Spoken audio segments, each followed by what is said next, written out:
Hey, everybody, it's a Rubbin is Racing podcast, and it's brought to you by Cabo Wabo Tequila, the unquestionably Mexican tequila with an undeniably American attitude. I have two bottles sitting right in front of me for those of you watching on Rumble. For those who don't watch on Rumble, can I just tell you, Cabo Wabo isn't just tequila. It's damn good, thick-cut, 100% Blue Weber agave tequila. And Cabo Wabo Tequila is the official tequila partner of NASCAR, so add a bold splash to any race day watching with Cabo Wabo. And if you're heading to a race this weekend, come celebrate race day with Cabo Wabo. But Cabo wants to remind you to leave the driving to the professionals this weekend. So please enjoy the thick-cut, bold taste of Cabo Wabo Tequila responsibly.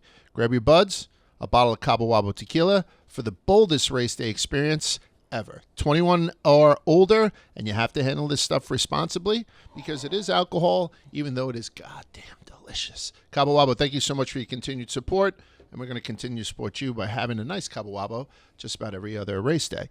Let's get into it. Right now, it's myself and Spider. Quiggs is on the campaign trail for Kamala. Moonhead's going to be joining us in a couple of seconds. I will point out, again, for people watching on Rumble, Manoli could be the most handsome I've ever seen him.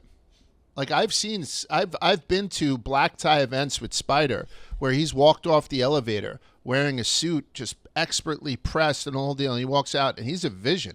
I was taken aback the first time I saw Spider in street clothes. And then now I'm seeing Manoli all kind of gussied up because tonight's date night. Manoli, step into frame if you don't mind. Yeah, come on in. Let's do this. I believe those are linen trousers. These are linen trousers. We got some. I'm not a huge fan of these shoes, I'm going to tell you right here.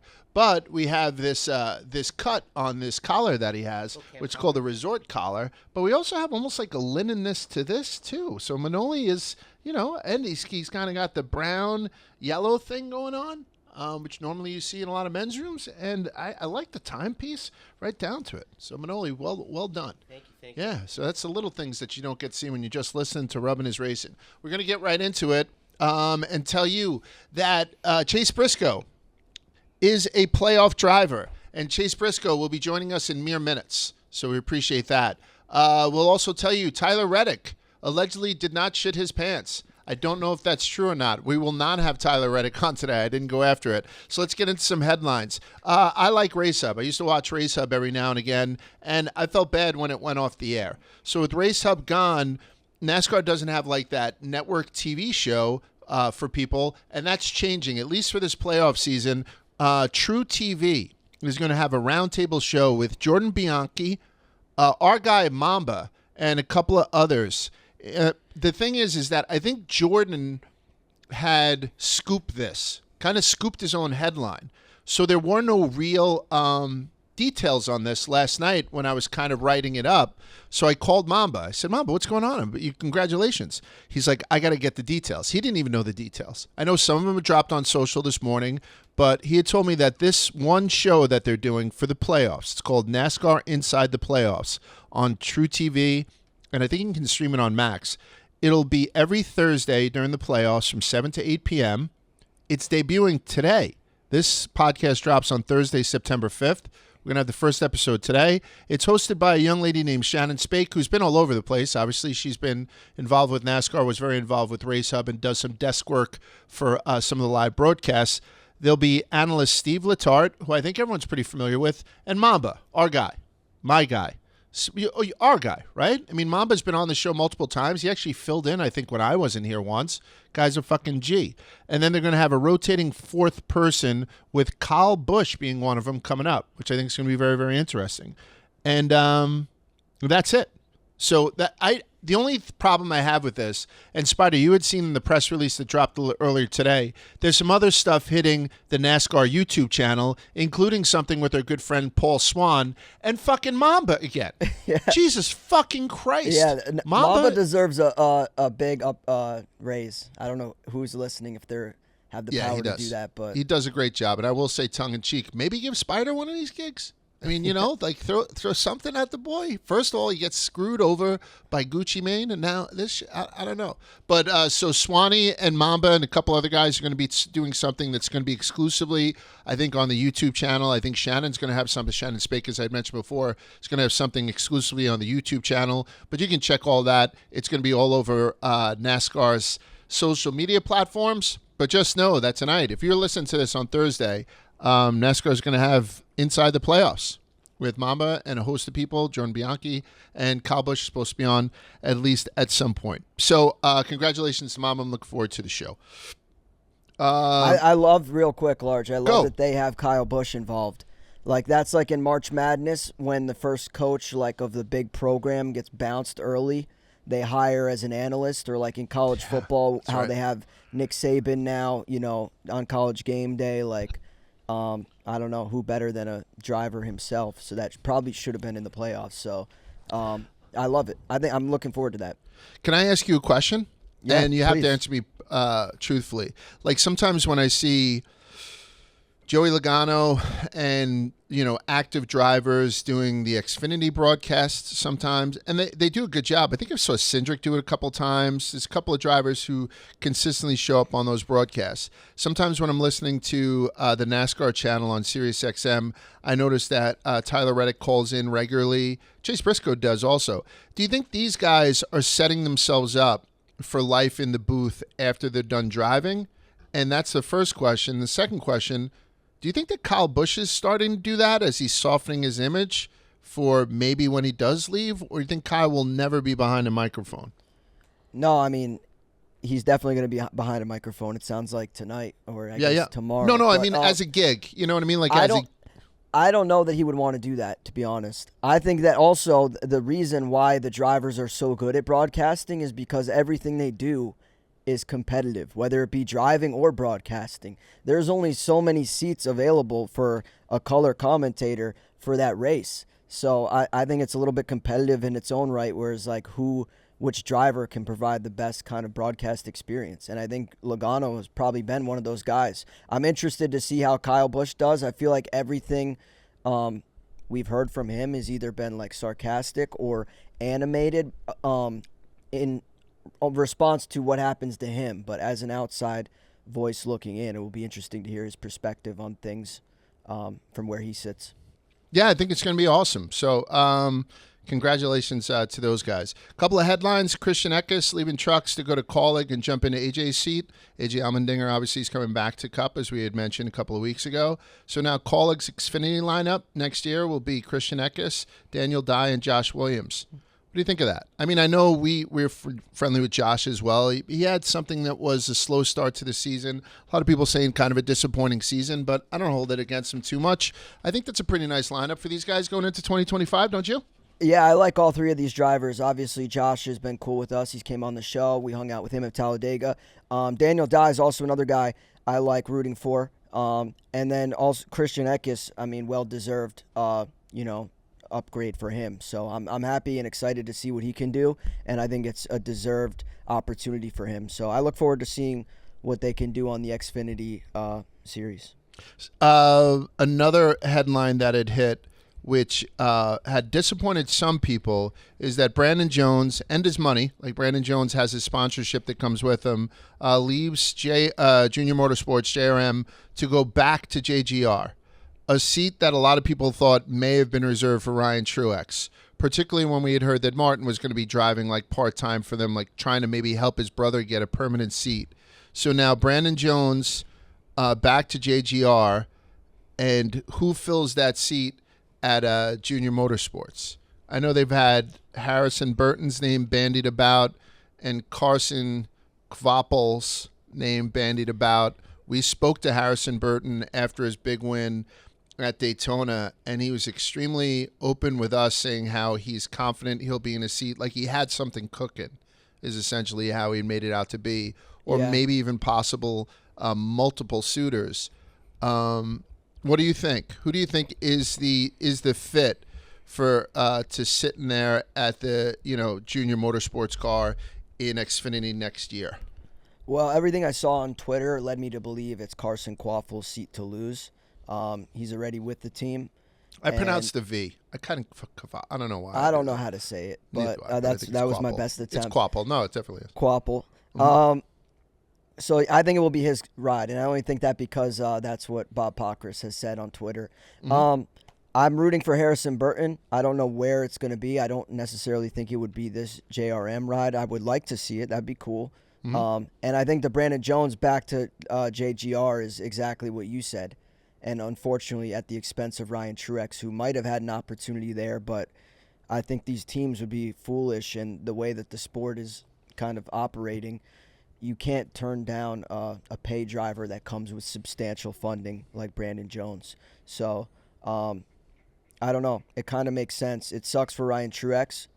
I would like to see him full-time in some capacity, but yeah, it makes sense. And I think absolutely. that Carson Quaffle will go to JRM. What do you think? Do you agree with that? I don't Or know. do you Like, think it will be Harrison Burton? I think it's obviously it's a step down for Harrison Burton to go to Xfinity. Not one that hasn't been done before, obviously, and Cole Custer is a perfect example. But like the way that he was talking, it seemed to me like he was going to be in a Cup ride next year. So Right. it leads me to believe that Quapple is the guy, which I'm totally on board with. I am disappointed for Ryan Truex, but he just doesn't have the money. I didn't realize Brandon Jones' family, how deep those pockets are. I believe his Wait. dad is like the head guy at Ream. Yeah, You know what I mean? maybe. So My very, question very was- deep pockets. You said something expected to get a Cup ride. You said who made you sound like that? I thought that Harrison Burton was going to – I thought the way that he had sounded on – first of all, he was extremely happy, right, because he's coming off Cup win and all that kind of Right. stuff. And again, go back and listen to the Harrison Burton interview if you haven't. I've gotten some great feedback on it, and I will tell you I was very, very impressed with the kid. And we Yeah. both did that timeline that we'd seen. He got his first Cup win after 98 starts, whereas Chase Elliott, it took 99, and Kyle Larson, it took 99. Not that we're saying he's the next Kyle Larson, but still, I think the kid has got a lot to offer in the Cup Series, and just the way he was talking, I assumed that he was going to be jumping in one of these Cup rides next year, but maybe not. But I think that I kind of feel like not. Yeah? Only because well, I don't know. You go back and listen and make your own determination. But go Okay. on, Large. So if you had to guess, you think that Harrison Burton, you're relatively confident, even without me telling you this headline or the speculation, you're relatively confident that Harrison will not be in Cup next year? I mean, in my opinion, I'm not just privy to guessing. anything. I'm not privy to anything that aligns him to an Open Cup ride. So Okay. for that reason, I would say, yeah, probably not. I hope I'm wrong, but Yeah, I hear you. Michael Jordan was on the sidelines at this week's race, and it was a great race for him to be at because of all the drama with Bubba being on the bubble, and then obviously with Tyler Reddick potentially throwing up in his car. And afterwards, they went over to Michael Jordan to talk to him about it, and he had said he was so emotional or so hooked on this race. Here's the quote. I don't have basketball anymore. This could replace it very easily. That is a great quote for NASCAR as a company, to have the greatest basketball player that ever lived say that this is going to fill a void that basketball had filled for decades. Is he just overly like excited? I think if anybody else said it, I'd be like, that's cool. I don't know why I'm calling bullshit on everything that Michael Jordan does. Like sometimes when he leaves before Tyler's wins on a Monday and all that kind of shit. So I haven't been positive on Michael Jordan for some fucking reason. But do you think that's like a truism, or is he just, I don't know, lying? I don't know. I just love his involvement in the sport. And I know that I've been said that before on the show, but like every single week that he's around or at the track or we get any sort of something from him, I think it's massive. And this week was no different. I think even if you left early or whatever your criticism nonsense might be. Yes, it's always nonsense. It's always nonsense. I don't know. I think it was awesome to have him there. I think I had a couple thoughts throughout it. One, it must be like incredibly nerve-wracking to be Bubba or Tyler and have, the best athlete of all time, one of them, as your owner, trying to get you into the playoffs or the regular season championship in Tyler Reddick's case. And even in the interview, it sounded like he was pretty like, I don't know. He put the pressure on Bubba Wallace. If I were Bubba Wallace and I could somehow hear what he was saying in real time, I would be like even more panicked than Bubba Wallace already is, which is a whole nother topic. But I value every time he's there. I think if you're looking for criticism, Large, I don't think he was present at the end. in the team photo with Tyler Reddick celebrating the regular season championship. I could be wrong. Someone could correct me. Okay. But from the picture I saw, I did not see him. So I don't know why I've been on this tear just shitting on Michael Jordan. I'm going for the big guys. I'm going for Shane Van Gisbergen because he's a comet. I'm going to Kyle Larson. I'm about to go with Kyle Larson in 2 seconds again for some reason. Last week I brought up something and you guys were like, Large, I think this is almost like a vendetta at this point. And I don't have anything against him, but the Indianapolis 500 rubbed me wrong for some reason. And then Michael Jordan, sometimes when he pats Tyler Reddick on the top of the head, it just irks me sometimes. I'm being overly protective, I think, of Tyler Reddick, though. And that's okay. Another one I'm being overly protective. The more I look at it, Hailie Deegan, I think, got fucked. I really do. Like, I'm looking at AM Racing and who they slid into the 15 car since she had left. And, like, Joey was P8 at Chicago street race, which you can kind of throw out, right? Because that's a weird situation to run the street race. That thing's a fucking unicorn. But outside of that, Joey was P38 at Darlington. Josh Berry filled in for 2 races. P27 at Pocono, P38 at Indy. 24-year-old Lawless Allen, P35 at Michigan. And then Gus Dean, P36 at Daytona.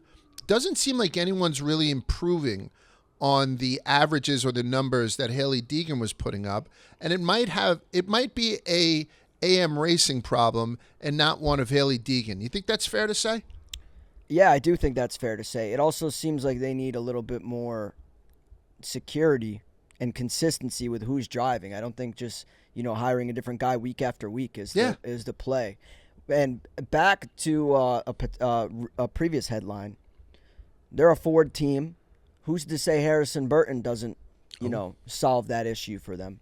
They want a guy that, I don't know, has proven skill set. So that could be a good spot for him.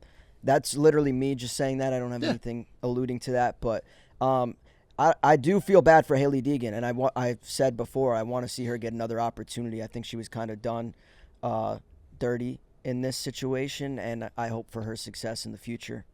What do you think of the stuff that's making the rounds? I know Door Bumper Clear just resurrected it this week on their podcast, where it's that Alex Bowman to the 7 and then Justin Haley jumping in the 48 next season. Spire has a relationship with Henrik Motorsports, so he'd still kind of be in that equipment, Alex. But I know there was some grumblings of it, and we thought that he might have had a hot seat, for a while, and we had Alex Bowman in here, and he was awesome. What do you think of that whole rumor now coming back to light? Bowman to the 7, and then Haley to the 48. I think it's kind of crazy. And just to be clear, you're saying Justin Haley, not Hailie Deegan, who we were just speaking of. Yeah, so but thank you for that. That would rock. Hailie Deegan to the 48 would have fucking burnt the world t-shirts. down. Print the t-shirts. Yeah. No, I mean, it's crazy because, honestly, I was a Bowman hater for a long time until he was pretty good to us. He came in and, gave us a great interview. He gave us a hood. Yeah. And, it's hard to knock a guy that spends time, saving the lives of puppies and et cetera, as much as I might not like rooting for him. But it's weird because I finally got over that. And I was like, oh, he's going to be fine. Like, he got to win. He's not going anywhere. Mm-hmm. Even in his post-race win in Chicago, he kind of, like, called out not myself, but, like, people right. like that had my same energy that were critical of him previously.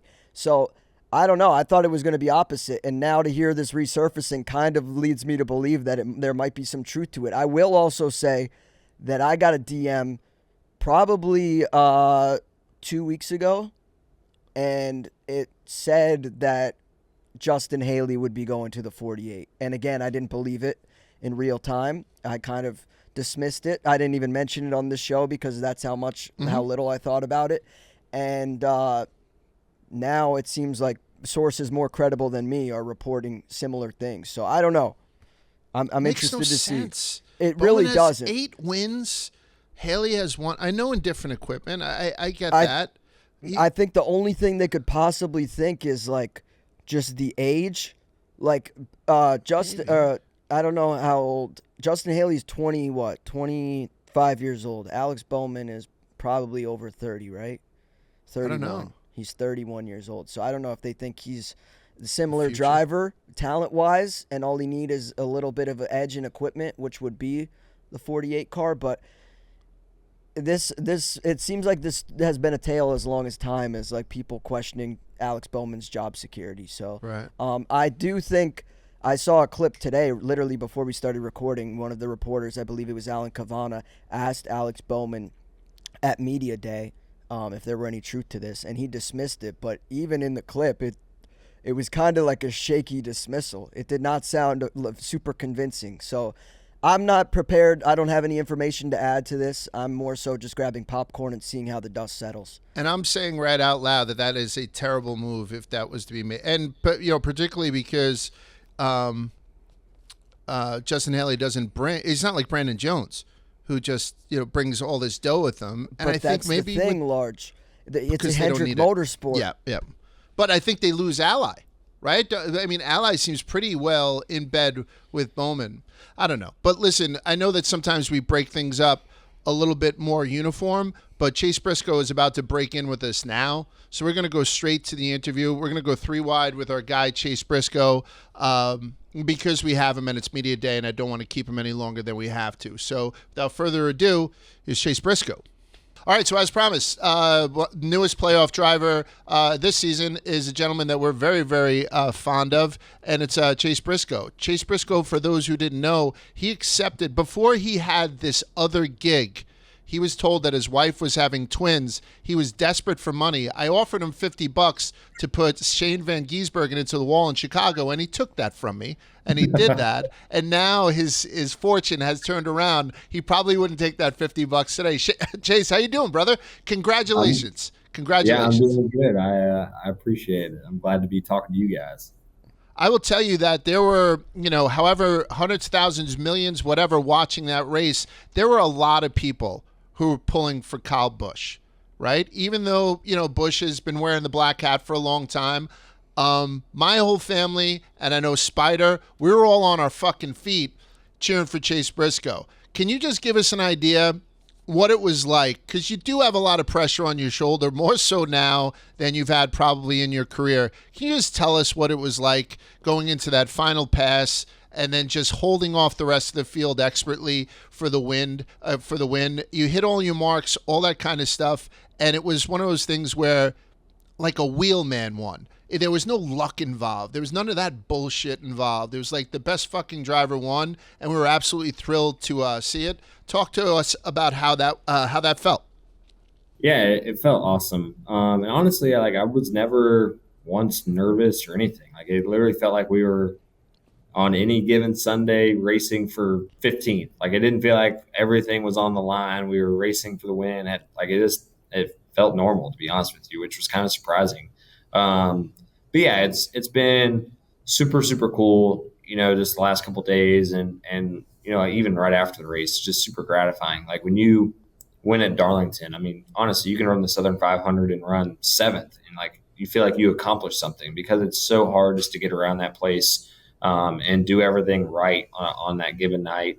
And to be able to, win the Southern 500, like you said, it's a race that you can't just luck into. Instantly your stock goes up. People, can appreciate what you're able to do behind the wheel. And I think that's been the coolest part for me is I just feel like I have, instantly way more respect inside the industry. And that's been really cool. One thing I was impressed by was just your guys' seeming dominance this whole week. And I saw Chris Wormy on Twitter, a friend of the program, alluded to it. He said you guys unloaded a fast car, which qualified top 3, flawless on pit road, and you made the car better with each adjustment, and then you went on to make a dramatic kind of slingshot move for the lead there. What was different about this week for Stewart-Haas? I mean, all the cars look strong in literally a buzzer-beater opportunity last race of the regular season, and you guys hit all your marks. What was different? Yeah, honestly, nothing was different. Even the spring race, Josh finished 3rd or 4th, and I finished 5th. Our cars have always been really good at Darlington. Last year Kevin was gonna win the Southern 500, and a caution came out at the very end, and kept them from winning. So as a company, our stuff has always been really, really good at Darlington. So I knew that going into it. I knew if we could just put everything together, have a good qualifying effort, start up front, have a good night on pit road, do all the little things right. And I did my job. I knew we were going to be in the mix. But yeah, it was super cool, to go there Sunday night. And, I think the farthest back we ever ran at any given point was like fourth. And that was like the first 10 laps of the race. So, yeah, we were super, super strong from the get go. And I think that's the cool part is, Larson led 200 and probably 80 something laps.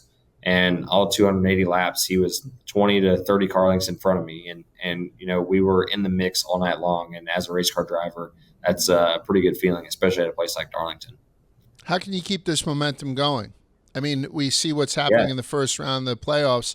Where does Chase Briscoe, fit into that? Where do you feel like you have your best chance to get into the second round or, just to stay alive right now? It's a whole new ball game.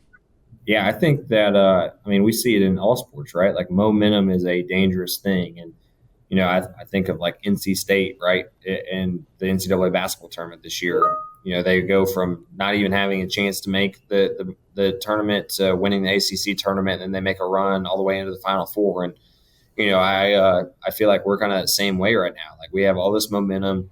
It couldn't have come at a better time. We're probably the most confident team in the sport as far as it goes. Being able to win the Southern 500 is arguably the hardest race the entire year to win, and we were able to win it. And now we know that when we do our job right, it's one thing to think you can win. It's another thing to do it. And now all of our guys believe that we can do it. They've got a taste of that. To me, there's no reason why we can't go make a deep playoff run. We've done it once before, and there's no reason why we can't do it again. And, if we can get to Phoenix, obviously Phoenix is a place where, our other win came from. So, yeah, we believe that we can win the championship. It's just a matter of putting it all together and not eliminating ourselves, and that's what we're trying to do. How cool was it after you won? I mean, obviously a historic team you're racing for, to get them a win, secure the spot in the playoffs. And then on Twitter, I saw pretty much everyone across the board was stoked for you, including some legends, Tony Stewart, who you mentioned post-race, and then I saw Clint Boyer as well. What does it mean for everyone at Stewart-Haas to lock up that playoff spot? Yeah, it's huge. Our company obviously has been going through a lot, right? And if we didn't have a single car in the playoffs, I honestly thought that we would start losing people left and right, and the rest of the season was going to be extremely hard just to finish out, and it was going to be a huge uphill battle. And now, winning when we did, it completely changes the narrative of our company. Yesterday going to the shop, it was totally different than it's been all year long. There's electricity in the air. People were excited. People were pumped up to be there. People are like really believing that we can do this now. So yeah, it's pretty cool. Like you said, it was cool to see all the support. I told my wife, I think the coolest thing for me was the fact that MJ was there and he saw me win. I don't know if he knows even my name still, but in my mind, I'm telling myself that MJ at least knows who I am now, which is pretty cool. Well, follow-up question while you mentioned your wife. This, from what I understand, was the last race she was planning on attending with you, given, her pregnancy. How was that, like an extra piece of pressure for you, where you were like, obviously there was a lot on the line given the playoffs and whatnot, but was that in the back of your head at all, or was it just another race? No, it 100% was. She had told me, leading all up to that week, she's like, look, this is the last race that we're ever going to have, just the three of us. And, Brooks has never been to victory lane. I've never been to victory lane. When you win a cup race, like, use that as your motivation. And I definitely had that on my mind. And that was super cool to get to experience that with them. Have them there, that's the last race she's going to all year long, and to have Brooks able to be there and get to see, his dad win. I would have loved to, been able to get him in the car and drive him back to victory lane. And then Boswell, my crew chief, punched him in the head when he went to give me a hug, and he was bawling his eyes out. But it was a super cool night, and just to get to have my family all there and get to experience that with them was really neat. Was your son confused when one of your fellow competitors shit himself, or was that something that, right? He's like, Dad, I get yelled at when I do that in the car. Yeah, he's probably confused. But your, I think it was your crew chief who had said SHR has 323 employees who didn't ask for any of this nonsense. That was one of his quotes. And then when you had gotten out of the car, you'd said, I work in a shop with 300 some odd employees. And how hard everybody is working. I really like that you guys, are running through the tape with this. You know what I mean? And do you think that on top of legitimizing you, does this help these other 300 some odd people be legitimate in getting jobs going forward too? Because that's very important. I mean, we kind of just concentrate on the driver and sort of the top of the food chain. But there's a lot of people who unfortunately, will be looking for work. Does this help? Does this rising tide lift all ships at SHR? Yeah, 1,000%. That's something, the day we found out that, the team was going to, shut its doors at the end of the year, all the 14 guys went over on the shop floor, where they do the setup stuff. And we all literally looked at each other in the eyes and was like, are you in it till the end? Are you in it till the end? Are you in it till the end? And we all agreed, like, we're sticking out to the end. I told them there that day, I said, guys, I can assure you, if we're winning races and if we win the championship, it's going to be way easier to find jobs than every single other person out there. And it's the truth. People want winners. And, I've been fortunate enough to find somewhere to land on my feet. I would say 85% of the 14 guys have found a spot to land on their feet.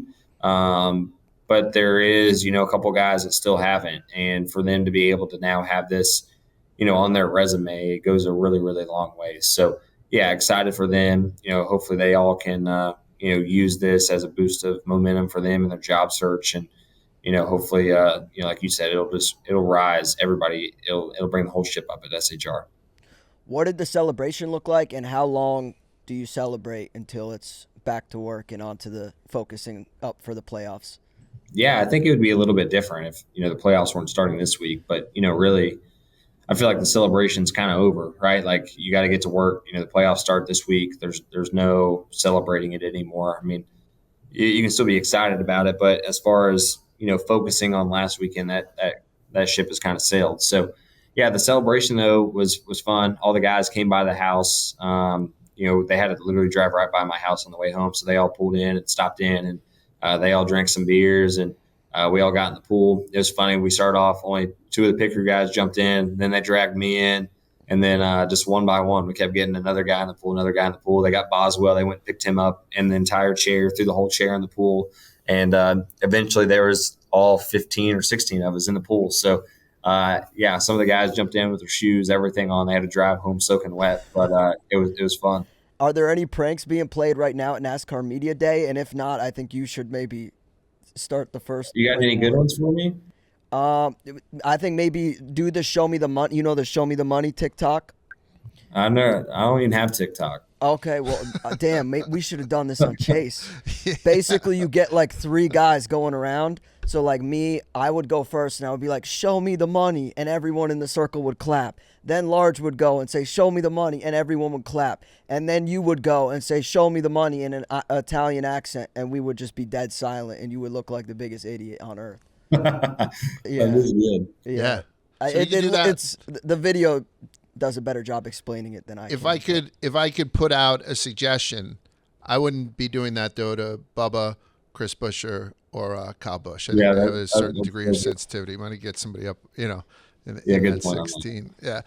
Break it down for me. So break down Atlanta, break down Watkins Glen, and break down Bristol, because we're talking about this first round and how intriguing it is, and we're trying to figure out who it best suits. Can you just break down what you're seeing over because you have to attack in stages, I'm assuming. So, or you probably do it race by race. I apologize. But can you break down what we can expect to see over the next 3 weeks?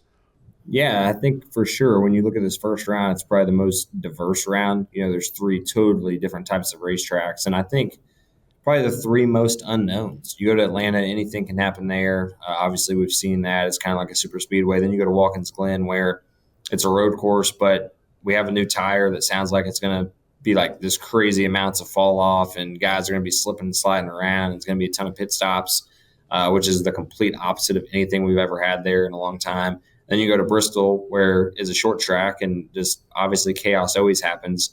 But then who knows if it's going to be like the first race where tires can't go more than 40, 50 laps. So, yeah, it's a huge question mark, this first round. Just nobody knows what to expect, what to anticipate, and it's kind of wide open. I don't think there's anybody in this first round that's like the favorite guy to, dominate. So hopefully, we can have a good first round. That's the big thing about this first round is you just can't eliminate yourself.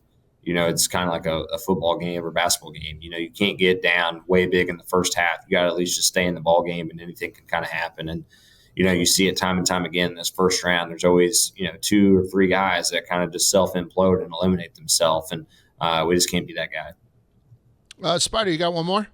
Yeah, so, I mean, we last spoke at Chicago, which we appreciate you giving us time there, and again today.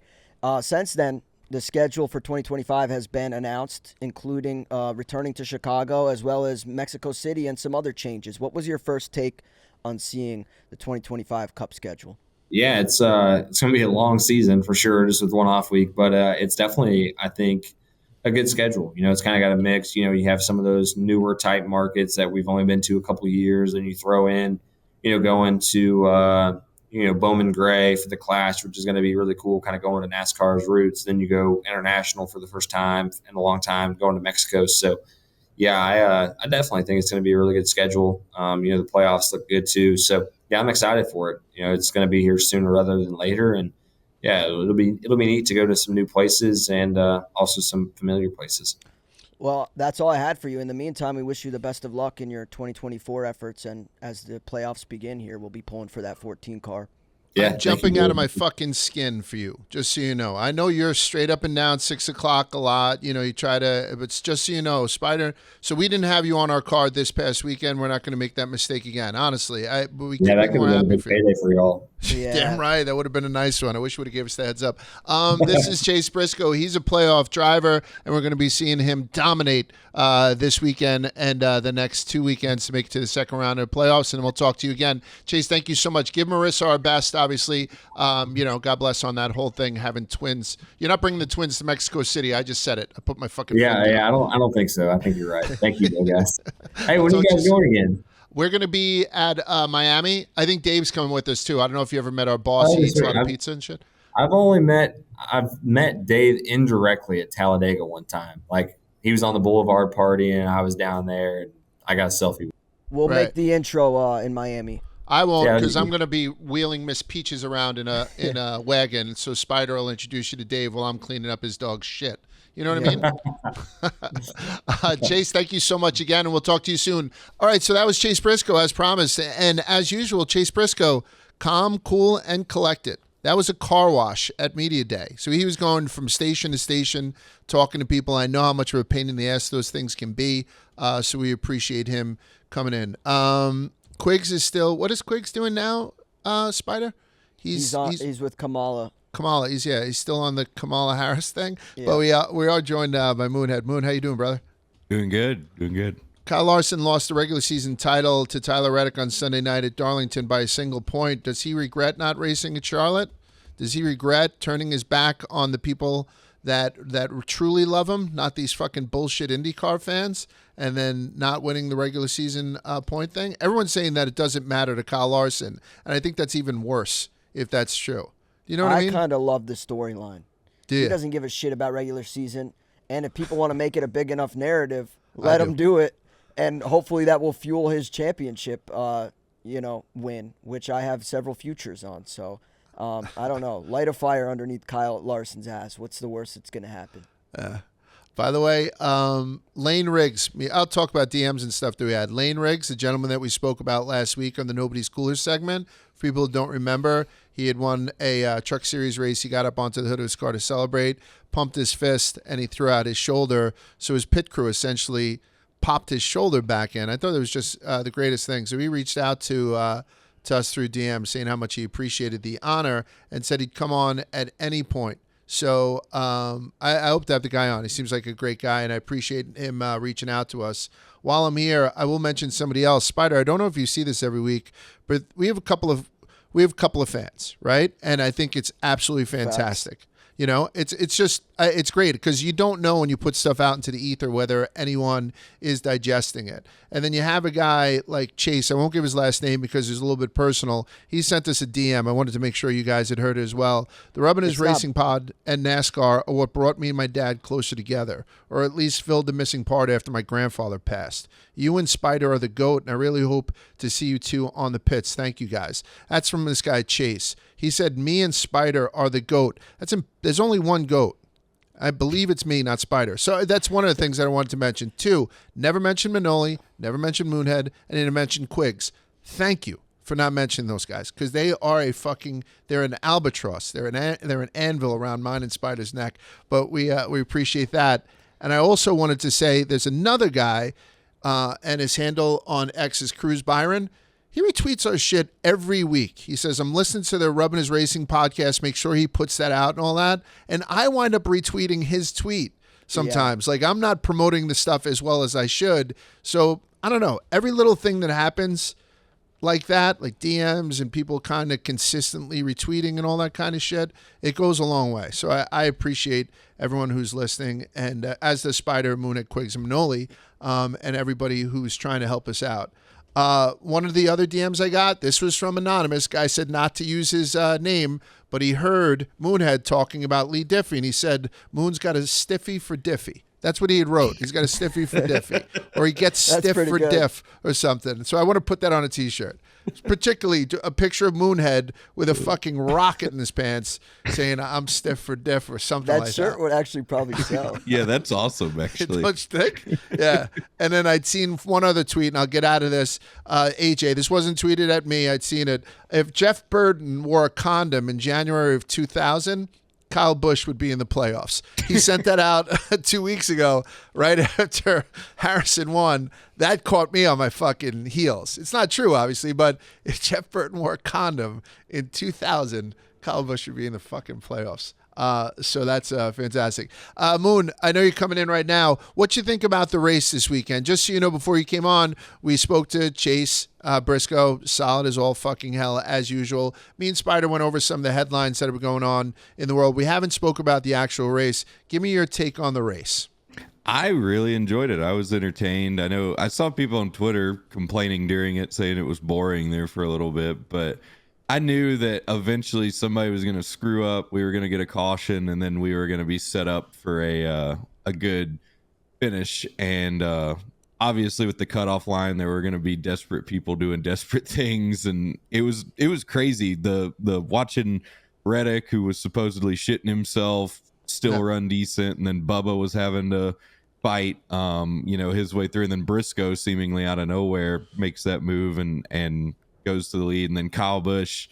I did not expect Kyle, just with how he's run this year, to really have a shot at Darlington of all places. But I was happy to see him up there, and that was good stuff. So I voted yes on the Gluck poll. I don't know about y'all, but I really enjoyed it, and I wouldn't mind seeing Darlington stay as the cutoff race. I thought it was entertaining, particularly with the way that it's Daytona, and I know it changes next year, but the way it went Daytona, Darlington into the cutoff, and Spider had mentioned it while we were talking to Chase, two very emotional finishes, right? For two good people, right? Honestly, it just adds to what I think has been a banner season for NASCAR going into the playoffs. Spider, I never asked you, what did you give this race? Like, as far as a grade, you know? I mean, I agree. It's a crown jewel event, and at no point did I think it was boring. I thought it was dramatic all the way throughout. You had Rex on lap 2. You had Tyler Reddick dealing with fucking diarrhea and stomach bugs, which Bob Pockrass tweeting about was hysterical. Yeah. You had Michael Jordan's commentary on pit road as he tried to will Bubba Wallace into the playoffs. And then you had a big one like you see at like Talladega or Daytona.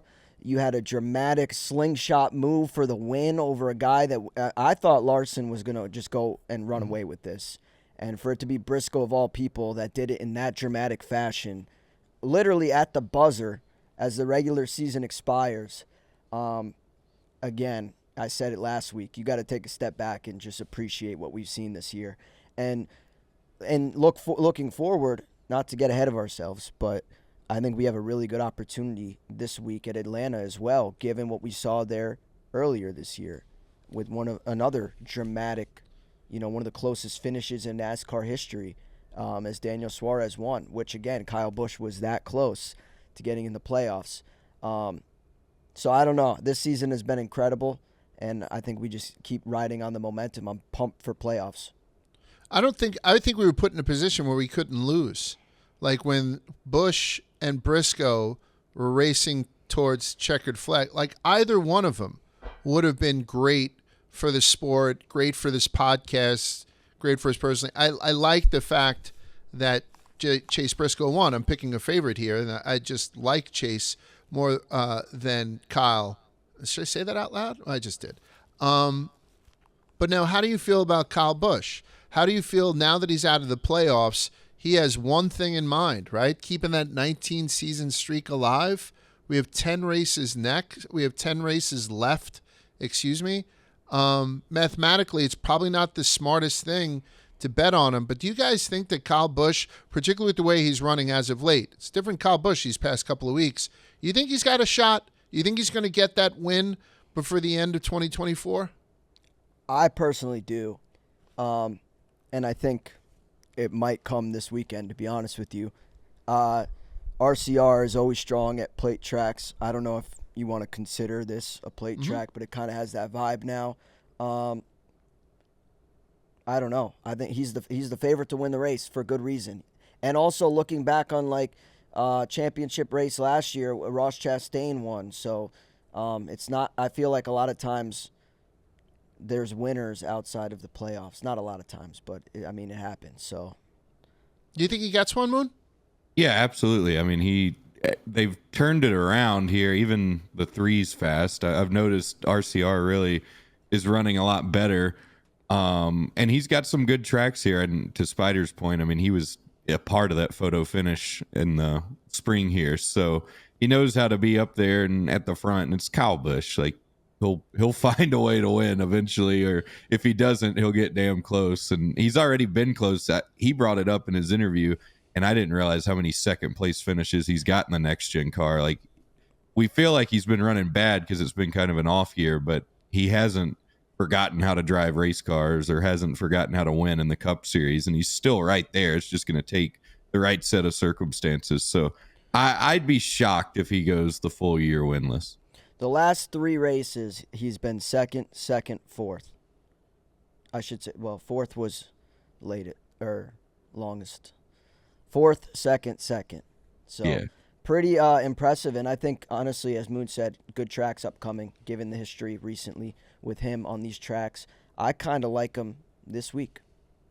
I would tell you what, it would be poetic for this disappointing season to keep going on and him show these flashes of brilliance, like flash of the old Kyle, come and be, P2, P3, P4, like you're saying, but then win the last race in Phoenix, right? We crown a champ. The champ's going to get all the confetti and all that shit, but then Kyle also keeps a 19-year winning streak going. I think that would kind of be poetic. And it's been a poetic season, so I wouldn't put it past him. Again, Kyle Busch, speaking of P2s and P3s or whatever, I'm starting to feel bad for Sheldon Creed. Like Sheldon Creed had said, he doesn't make any money. He's not going to make any money this year. And I think he was P3 after a late race caution, and Chris Bell won in Xfinity on Saturday. And Sheldon Creed afterwards says, "I do not make $1." I don't know how that works. Is that a lie? I'm calling people out for some reason. Does Sheldon Creed not take home a paycheck and? Or maybe it's a winning incentive. Like, what the fuck does he mean he doesn't make $1? I think and Milton, correct me if I'm wrong, I believe he's a pay driver, which he's one of the most easy pay drivers to root for from my perspective, especially given the underdog and always being, second place kind of guy. But I don't think he has or comes with substantial funding, which in the name of Xfinity, I feel like more guys do than do not, between, the Brandon Jones of the world who we spoke about earlier. So I think he probably, I don't know, he's investing in himself. So it's kind of, I feel for him. He needs to get the results. As much as he's a pay driver, he needs wins to kind of continue his effort, from what I understand. So he's easy to root for. Yeah, I don't know like the financials or like how his deal's laid out, but I do know that that's more common than a lot of people would think, that there are guys out there who they have just enough money to make the deal happen and not enough money to, have a paycheck. Now, I don't know, like I'd imagine he probably has some sort of incentives for finishes, or it's a percentage of the purse or whatever per race. Like I'm sure something he has to run good. So I'm sure like they give him something out of that, but as far as I know, like there's not many drivers in the Xfinity field that are just straight up hired and paid and don't bring any money like that. Those days are pretty much over, at least at that level. There's probably more of that in Cup, but he's not the only one. That's for sure. All right. So then before we put a bow on Darlington, you know, I can't stress enough how much drama, like Stuart Haas hasn't won a race yet this year, right? Like as, you know, Briscoe had pointed out, and then Kyle Larson leading over 260 laps or whatever it was. It did sort of have the feel like this might be a runaway, and it turned into something altogether different. So I got to tip my hat to NASCAR for the season that they put together, and Darlington for the race that they put together. Did Tyler Reddick shit his pants? I know he's saying no, but is that easy for you to just kind of, you know, like I'm not saying that he shit his pants to where it went down his leg or something like that, but, you know, don't you think he gambled on gas and lost? Like maybe, don't you think he shit himself a little bit? He had plenty of gas. He had to have fucking shit himself just a little bit. I almost shit myself the other day. I'm not saying that's a bad thing. It happens. Don't you think something happened with that fucking guy? He said he was on a bunch of Imodium and was stopped up. He said he couldn't. He said he was trying to puke or shit. He wanted to clear himself out, and he couldn't. I read that this morning. You think Martin would have jumped in that car if they needed him, or would the Truex have been like, fuck no, I'm not getting in that shit? You couldn't have paid me if he did shit to get in that thing. Yeah. Moonhead, what if they're like, you could race in the Daytona 500, but the guy's shit in the car? So nah, I'm good. You're good? Yeah, I'm good. I don't think that Truex literally would have fit in the car. And maybe that was just a convenient excuse. But I think it would have been a large at Richmond situation trying to get in with Dale Jr.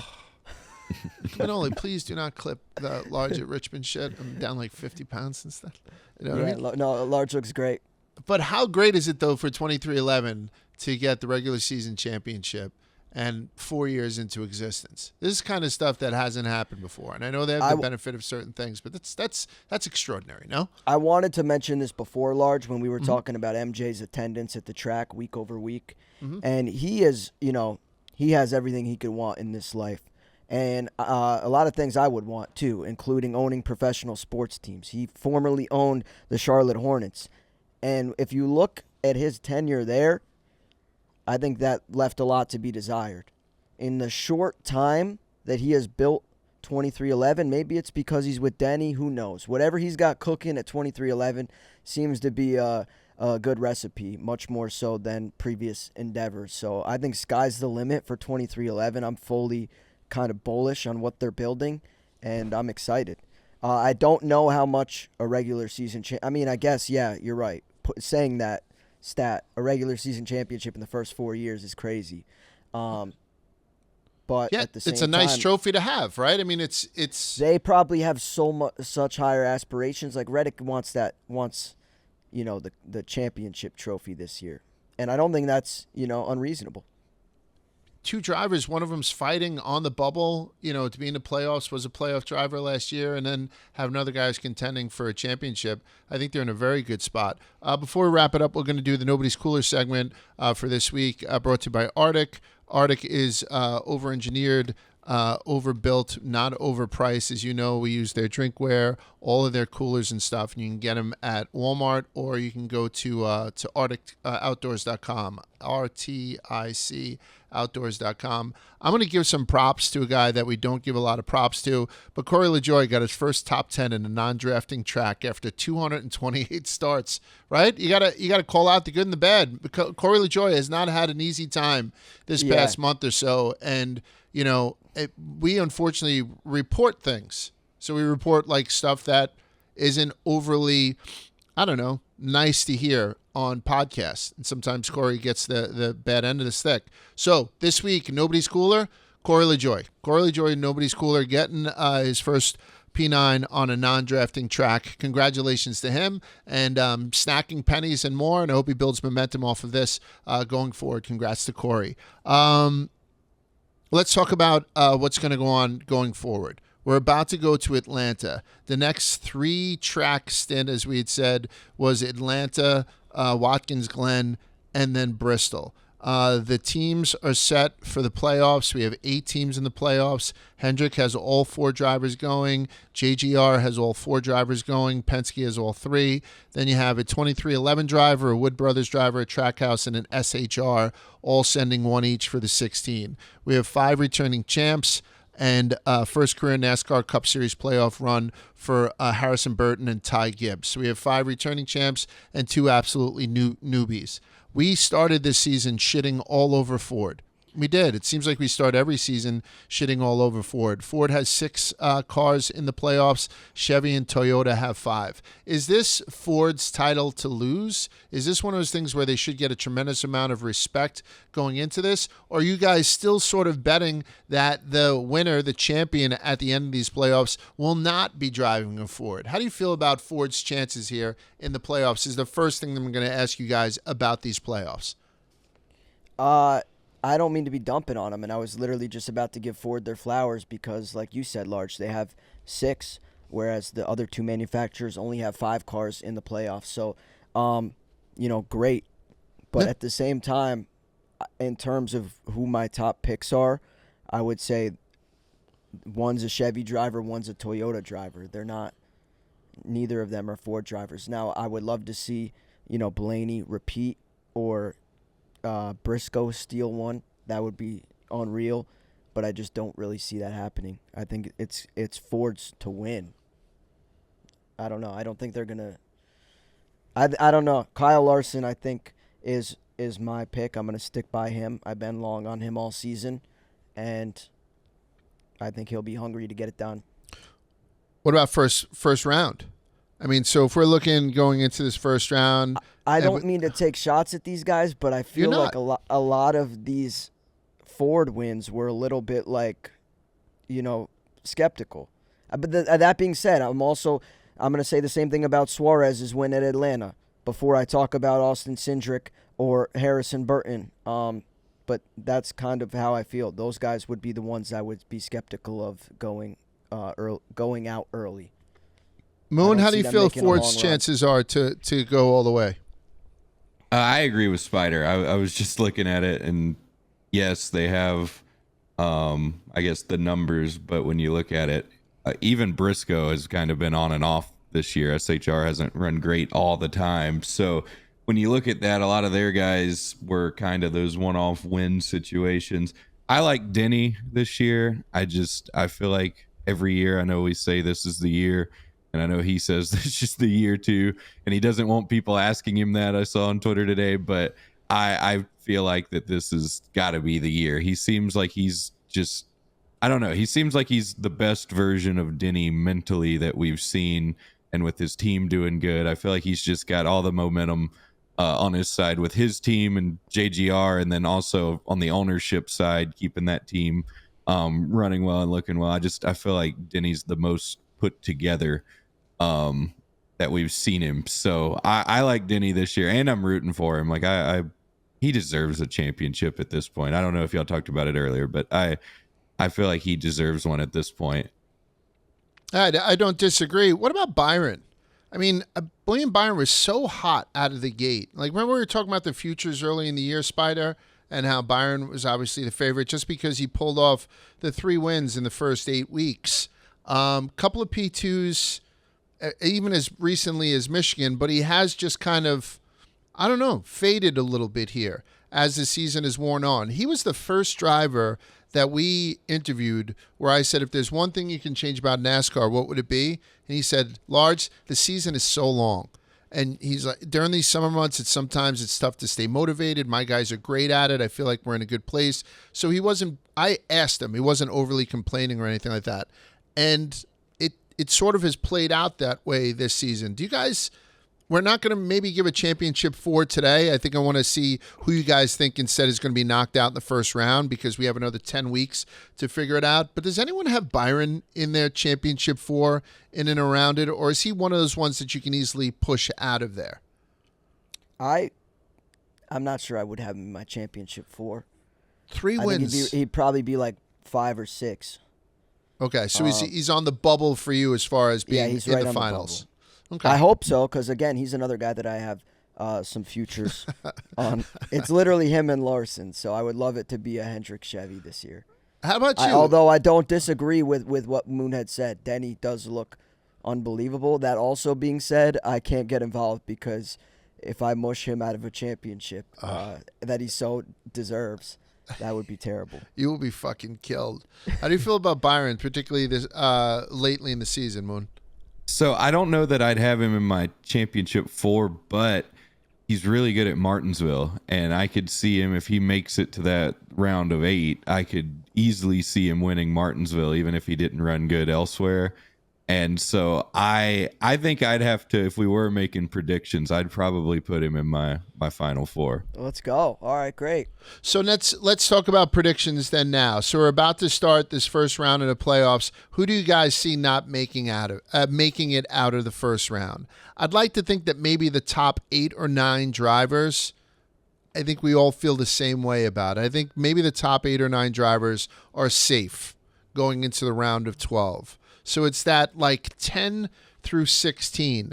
It's the Austin Cindric, the Daniel Suarez, the Alex Bowman, the Chase Briscoe, Harrison Burton, Ty Gibbs, and Martin Truex. I think that group, that 10 through 16, is probably going to contain who everybody is going to what everybody's going to predict to leave in the first round. Who do you guys see, particularly when we look at this schedule? I know anything can happen at Atlanta, but we do have Watkins Glen and we do have Bristol coming up. Who do you guys see not making it out of this first round? Spider, give me 4. Give me the 4 that are going to be cut after Bristol. I'm putting your feet to the fire here. You're not embarrassing anybody and you're not insulting anybody. 4 have to go. Who do you think they are? I'll go first if you want. No, I'll go. Go. I'm gonna take Alex Bowman as my most dramatic. Okay, that's the big one. The guy that should make it but won't make it. The others are kind of chalky between names I already mentioned: Daniel Suarez, Austin Cindric, Harrison Burton.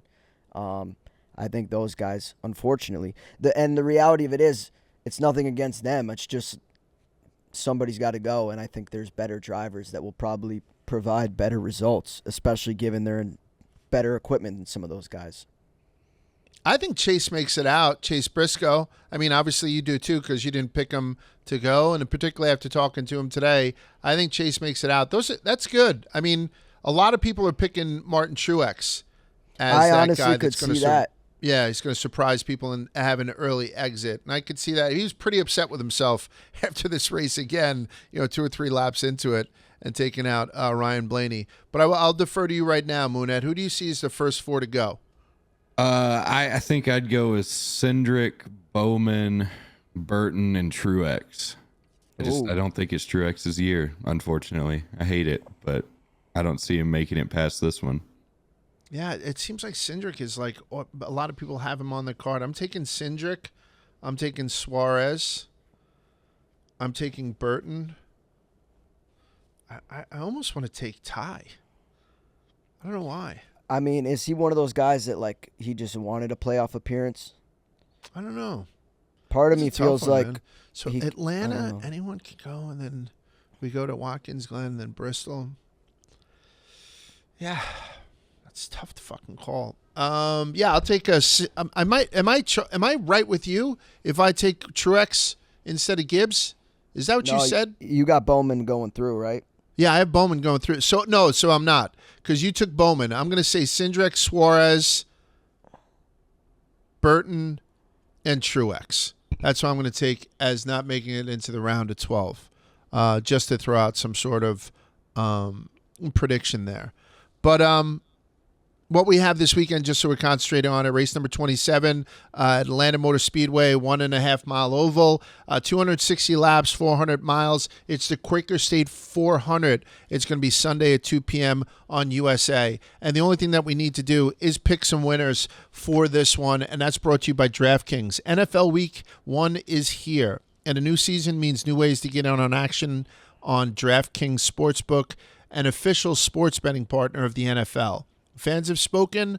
They want to bet touchdowns. DraftKings heard them, and they're now delivering. DraftKings Sportsbook is the #1 place to bet touchdowns. Ready to place your first bet? Try betting on something simple like picking a player to score a touchdown. Ready to do a touchdown dance on your own?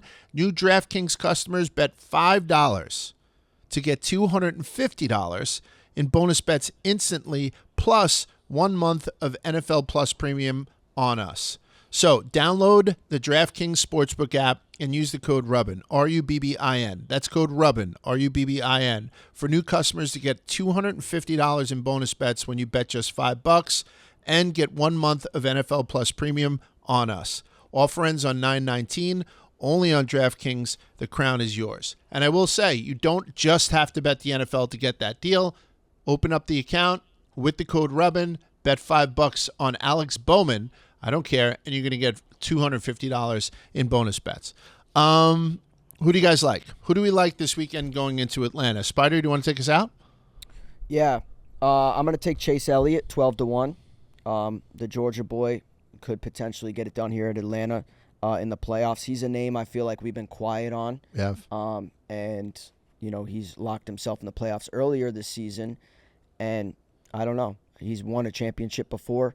He's a guy that's been there.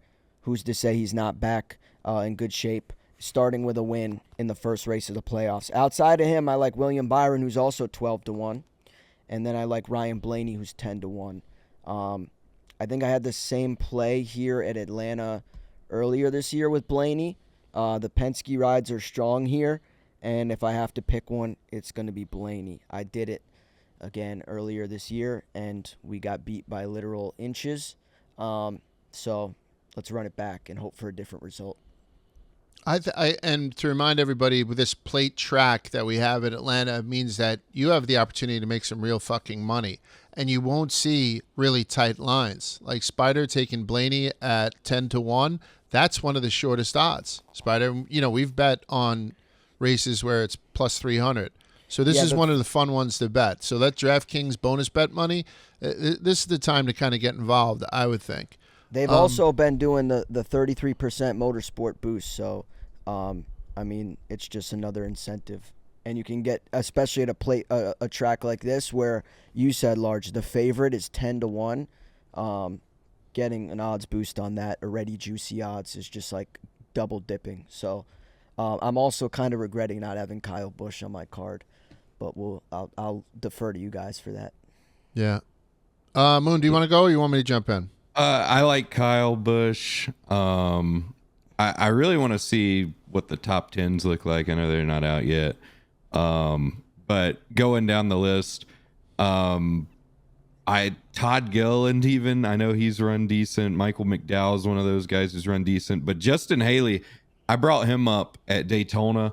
I know Atlanta's a little different. Handling in the car do matter more here than they do at Daytona and Talladega. But even then, we've seen Justin run really good this year at some of the non-plate style tracks. So he would definitely be one on my radar. Other than that, there's some guys I'd like to look at and see what their top 10s end up being, like Hocevar and some of those guys who maybe ran decent here earlier in the year but got caught up in wrecks or something. So those are my three for now. Okay, I'm staying away from Toyotas. I think for the winner, there's just a lot of 10-1 guys that look kind of chunky. I think I'm going to go Joey. I'm going to go Joey at 10-1. I was looking over at some to win, so Joey 10-1 to win. I was looking over at some of the driver props and the head-to-heads. They're all kind of even money, like minus 115. But they had Daniel Suarez and Chris Buescher. And I like Chris Buescher. So Chris Buescher minus 115 over Daniel Suarez. I feel bad for Chris too. Defending champ Suarez? Yeah. And I think he's a little bit inflated because of how positive everybody was with his last win there. So it's exactly why I'm taking him. So I'll probably add a couple more once the rest of the lines come out. Is there anything in top fives that look kind of chunky, Spider? Top fives finish out of them? No. Not that popped out to me. I mean, it would probably be guys like that Moon said, like Justin Haley I like, but he's plus 800 for a top 10. SVG 10-1 for a top 10. That could be a fun bet. Yeah. And then Hocevar's 12-1. That could be fun. Zane Smith 13-1. Those would be kind of the long shot guys Right. I would look at for top 10, top 5s. But yeah, there should be more plays being added soon on DraftKings. So Yeah, I'm definitely going to add at least one or two more, but I'm just going to take those two for now. I know the Quig's probably going to add his bets, and that's it. So we want to thank Chase Briscoe once again for coming on. This Rubbin is Racing. And again, any DMs and stuff that you guys send us, much appreciated. And what else do we have coming up? We're not going to any races until Miami, but we're going to close on Spider doing an unboxing. We got some more shit sent to the office. Send gifts. Send food. Why not? What did you get, Spider? What are you opening? So shout out my guy Skip Flores yeah, on Joey Logano's team. He sent some stuff over. He sent a note here. It says, "Love the pod and all you guys do for our sport. We need to bring you to Atlantic City for our big race in January. It's an absolute blast. I only had a large left in the midget shirt, so if I threw in some of my others, keep crushing it." He included some awesome stickers. He's a driver as well, in that kind of car. Moon, not sure. And he's also co-host of Yeah, Stacking eyes Pennies. not that good. Right? He's the guy who's in Stacking Pennies. I think Yeah. I think he's on Stacking Pennies, with Corey LaJoie. I think he's a sprint car driver in his But spare time. he races midgets. He's raced modifieds. I'm pretty sure. I know he's raced a street stock. He's kind of done it all. He's also got some awesome merch. So Yeah, he's shout the out man. Ryan Skip Flores, the absolute G. What size is that Spider, by the way? I don't know. There's more in here. This design looks cool as hell too. Yeah, there's the modified. Yeah, that's sweet. Hillbilly Racing. Look, it says that on the back. That is sweet. Awesome. It does not look like a double X. Whatever. Yeah, well, I'm getting donated on this you're one. already down 50 pounds, so just keep it I'm up. going from 4 to double X. I think they can get me Damn. in there. Those That's are nice, though. swaggy. I appreciate it. I'm gonna call him Roflo. All right, so that's it for Rubbin is Racing. Thank you so much to everybody, and we'll see you next week.